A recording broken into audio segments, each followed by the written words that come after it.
Assalamualaikum warahmatullahi wabarakatuh guys. Balik lagi dengan gua di Andis Channel. By the way, gimana kabar kalian nih guys? Gua harap kalian baik-baik aja ya, dan juga sehat-sehat selalu.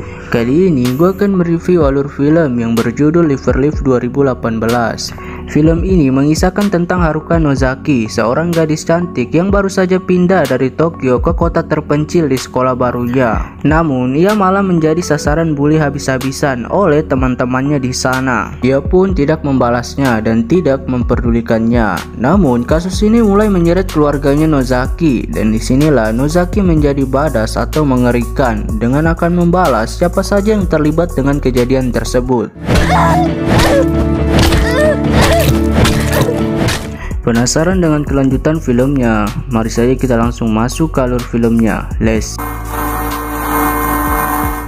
Di awal film dilihatkan di mana gadis bernama Nozaki yang sedang termenung disebabkan sepatu di lokernya telah hilang. Salah satu temannya yang bernama Aiba bertanya, "Kenapa kamu belum pulang?" Namun Nozaki tidak menjawabnya. Ia menyadari kalau ini semua adalah perbuatan teman sekelasnya yang selalu membuli dirinya, yaitu diantaranya bernama Taiko, Tachibana, Mishima, dan Kaito. Bukan hanya di lingkungan sekolah, bahkan di luar pun mereka terus-terus membuli Nozaki tanpa sedikit pun merasa kasihan padanya. Namun Nozaki memilih diam menerima segala perlakuan kasar dari teman-temannya. Hal ini dipicu oleh isu yang beredar kalau Nozaki telah merebut Aiba yang katanya merupakan kekasih Taiko. Sebenarnya Taiko sendiri sudah mengatakan bahwa dia tidak memiliki hubungan apa-apa dengan Aiba, tetapi mereka memang pada dasarnya suka membuli orang. Jadi mereka menggunakan kabar tersebut sebagai alasan untuk membuli Nozaki. Selain mereka, ada 3 siswa pria yang turut membuli Nozaki, yaitu Kuga, Mamiya, dan Ikegawa. Sesampainya di rumah, adiknya yang bernama Shouko awalnya menyambut kakaknya dengan senyuman yang riang, namun berubah menjadi tangis ketika melihat keadaan kakaknya yang sangat kotor, sembari dipeluk juga oleh ayah dan ibunya.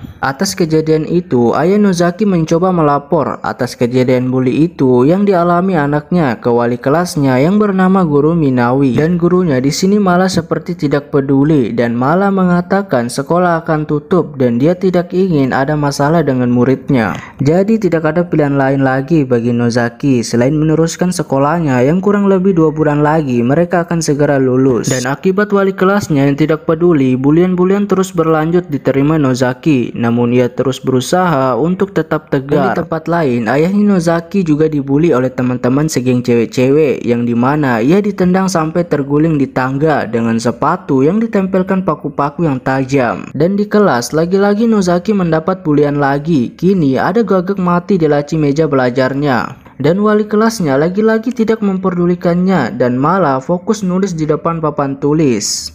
Aiba yang tidak tahan akhirnya mengatakan orang-orang yang membuli Nozaki tersebut. Aiba berusaha melaporkan tindakan keji itu ke Bu Minawi, tapi masih saja tidak direspon. Namun lama-lama Bu Minawi tidak tahan juga, dia keluar dan langsung muntah-muntah. Sepulangnya Nozaki, ia kaget dan sedih melihat kawan-kawan yang lainnya menyakiti ayah tercintanya.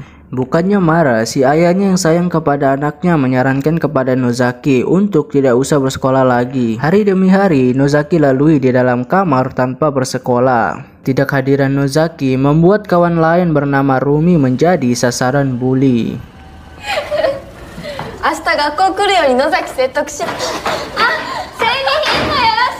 Rumi adalah orang yang membujuk Nozaki agar bersekolah lagi supaya dirinya terhindar dari bulian. Namun Nozaki berkata kalau dia tidak akan pergi sekolah lagi.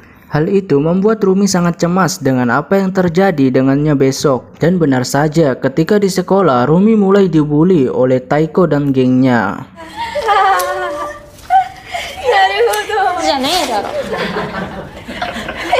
Menjadi korban pembulian membuat Rumi jengkel dan dendam pada Nozaki. Tanpa diduga, tiba-tiba ia mengatakan keinginannya untuk membunuh Nozaki. Bersungguh-sungguh ingin Nozaki mati. Sementara itu, Nozaki berencana ingin pergi berjalan-jalan dengan Aiba. Sebelum pergi, adiknya Nozaki memberi sebuah kalung buatannya yang berisi gambar bunga. Soiko lalu melambaikan tangan ke Nozaki sebelum mereka berdua pergi dengan wajah yang sedih. Aiba dan Nozaki tiba di sebuah lereng gunung yang indah. Mereka menikmati kebersamaan mereka dengan hati yang berbunga-bunga.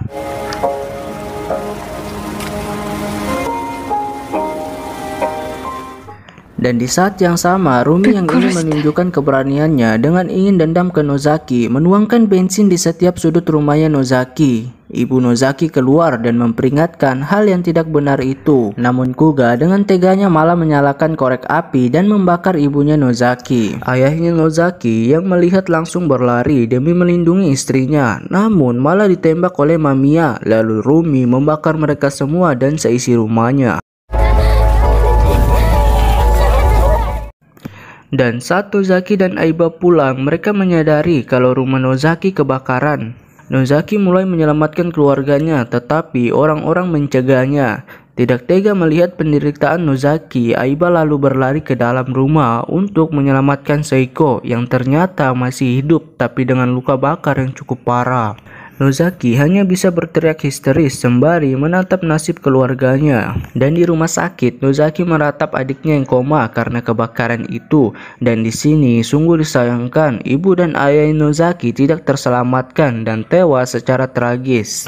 Kakeknya bercerita jika ayahnya meninggal dalam kecelakaan merangkul adiknya demi melindunginya dari kebakaran. Setelah peristiwa mengerikan itu, kini Nozaki mulai tinggal bersama kakeknya. Dan di sekolah, para siswa yang terlibat merasa khawatir dan jika perbuatan mereka akan ketahuan. Tapi Kuga menegaskan kalau tidak ada bukti maupun saksi yang bisa menghukum dan memenjarakan mereka.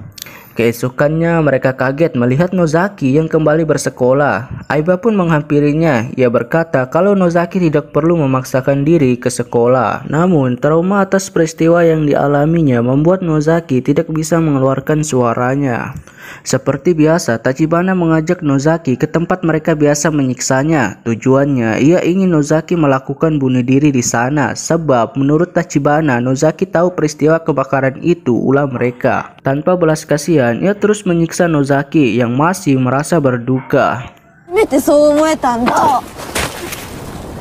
Tapi tiba-tiba di balik salju, Nozaki memungut paku dan seketika itu ia langsung menusuknya tepat ke matanya Tachibana. Bukan hanya itu, Nozaki mengambil pipa besi kemudian memukulnya bertubi-tubi hingga Tachibana tewas. Sedangkan Kaito dan Miss Hima yang merasa ketakutan berusaha menghindar. Ia mengatakan kalau semua ini perbuatannya Kuga yang membakar ibunya. Namun Nozaki tidak menghentikan langkahnya. Dengan tatapan yang dingin, ia memotong jari Kaito hingga putus. Miss Hima yang mencoba kabur malah terjatuh dan kepalanya terbentur batu yang mengakibatkannya tewas. Kaito yang pasrah menerima pukulan amarah dan dendam kepada Nozaki. Dalam sekejap saja, 3 orang yang selalu membuli Nozaki tewas di tangannya sendiri. Keesokan harinya, berita tentang hilangnya 3 orang tersebut telah tersebar di sekolah. Hal itu membuat Kuga dan temannya merasa cemas dan takut, apalagi setelah ia melihat pihak polisi yang datang ke sekolahnya. Kuga memutuskan untuk bolos dan pulang lebih awal. Tapi saat di perjalanan, ia malah berpas-pasan dengan Nozaki. Ketika Kuga mendorongnya, secara bersamaan Nozaki menusuk perutnya dengan pisau. Kemudian melukai mulutnya Kuga. Ia pun merasa kesakitan mencoba menjauh dari Nozaki yang terus berjalan mendekatinya sampai akhirnya Kuga terperosok ke jurang yang menyebabkan kakinya patah. Nozaki hanya pergi meninggalkan Kuga di sana hingga dia tewas kehabisan darah dan tertimbun salju. Mamiya yang tahu kalau Kuga juga hilang langsung menghubungi Rumi yang menduga kalau ini semua adalah perbuatan Nozaki yang secara diam-diam ingin balas dendam ke mereka. Sebelum Nozaki membunuh mereka, Mamiya dan Ikegawa berniat menyerang terlebih dahulu. Tapi panah yang dilepaskan Mamiya meleset dan Nozaki berhasil kabur. Mereka pun berpencar untuk mencari Nozaki. Ikegawa yang melihatnya langsung menyergap Nozaki dan berniat untuk menusuknya dengan pisau. Tapi Nozaki lebih dulu melukai hidung Ikegawa. Mamiya yang melihat dari kejauhan lalu mengekir dan menembak Nozaki. Namun panahnya tidak sengaja menembus kepala Ikegawa yang membuatnya tewas. Kemudian dengan kejamnya Nozaki menyerang Mamiya dan menusuknya berkali-kali hingga tewas tanpa bisa melawan. Scene berganti keesokan harinya. Aiba mengajak Nozaki keluar untuk mengungkapkan perasaannya. Nozaki yang sedang depresi lalu menggigit bibirnya sendiri sampai berdarah. Lalu Aiba mencium Nozaki untuk menenangkannya. Nozaki o mamoru kara. Dan di malam harinya, Rumi mendatangi lubang tempat pembuangan sampah dan di sana ia menemukan mayat ketiga cewek-cewek jahil tersebut. Ia lalu berusaha menelpon Taiko untuk melaporkannya, tapi Taiko tidak mau menjawabnya. Begitu sampai di rumah, Rumi mengenang saat dia dan cewek-cewek jahil itu bersiap membakar rumah Nozaki. Rumi hanya ingin membuktikan jika dia layak untuk menjadi bagian dari geng brengsek tersebut. Dan keesokan harinya, Taiko mendatangi rumah Nozaki untuk mengembalikan CD yang dulu dia pinjam. Ternyata dulu mereka berdua sangat dekat. Taiko kesal saat Aiba mendekati Nozaki karena dia ingin perhatian Nozaki hanya untuk dirinya seorang. Taiko lalu meminta maaf ke Nozaki karena membuat segalanya menjadi kacau. Saat perjalanan Taiko dalam pulang, tiba-tiba ada seorang yang berusaha menusuknya dan ternyata dia adalah Rumi. Taiko pun tidak tinggal diam juga, ia pun mengeluarkan pisau dan baku hantamlah mereka. Rumi berhasil menusuk tangan Taiko karena dia mau balas dendam tentang apa yang Taiko lakukan beberapa waktu lalu. Dan Rumi pun meninggalkan Taiko yang terkapar bersimbar darah.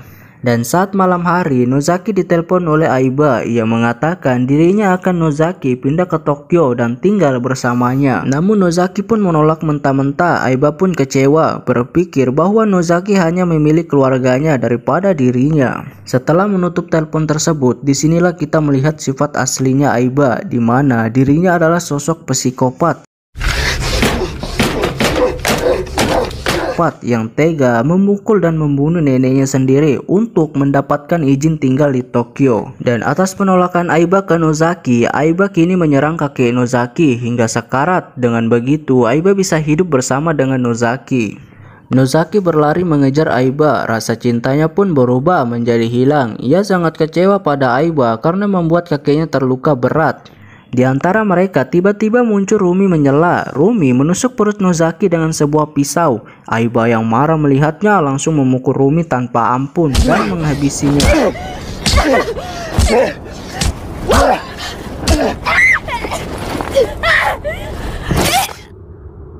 Di sini Nozaki tak sengaja melihat tas Aiba yang terlempar dan berserakan, dan Nozaki menemukan foto ayah dan adiknya ketika terbakar.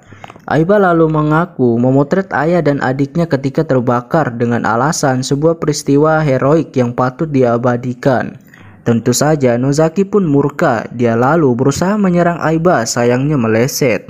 Aiba yang merasa kecewa kepada Nozaki lalu menghajar Nozaki habis-habisan. Setelah Nozaki terkapar, Aiba pun mengambil kameranya lalu memotret Nozaki yang sedang sekarat tersebut. Di saat Aiba yang tengah sibuk memotret Nozaki dengan kameranya, Nozaki mengambil busur panah dan menembaknya ke Aiba. Aiba pun tewas.